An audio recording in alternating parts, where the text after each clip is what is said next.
Una processione lenta, silenziosa, scandita dalle preghiere. In 3.000 ieri sera hanno preso parte alla fiaccolata in onore di Papa Pio X, le cui spoglie sono accolte in questi giorni al santuario della Madonna delle Cendrole, primo dei 3 pellegrinaggi dei vicariati della diocesi al santuario.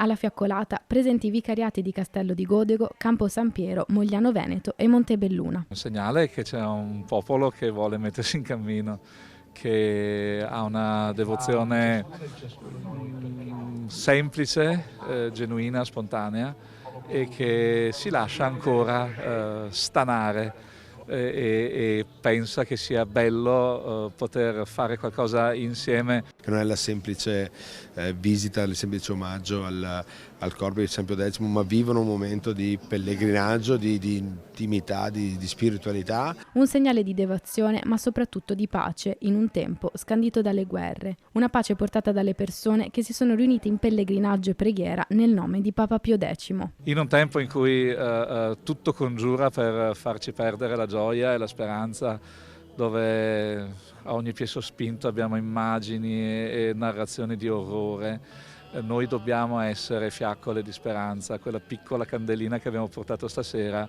se assieme ad altre migliaia diventa una luce che dà calore, che orienta e che può cambiare il mondo. Una catena di luci ha illuminato le strade di Riese. Sarà possibile fino a domenica 15 visitare l'urna di Papa Pio X. È la prima volta nella storia della Chiesa di una peregrinazio a tappe delle spoglie mortali di un santo, un momento che Riese attendeva da tempo. Parte dall'amore e arriva all'amore e poi queste persone tornano tutte nella vita quotidiana e daranno qualcosa in più.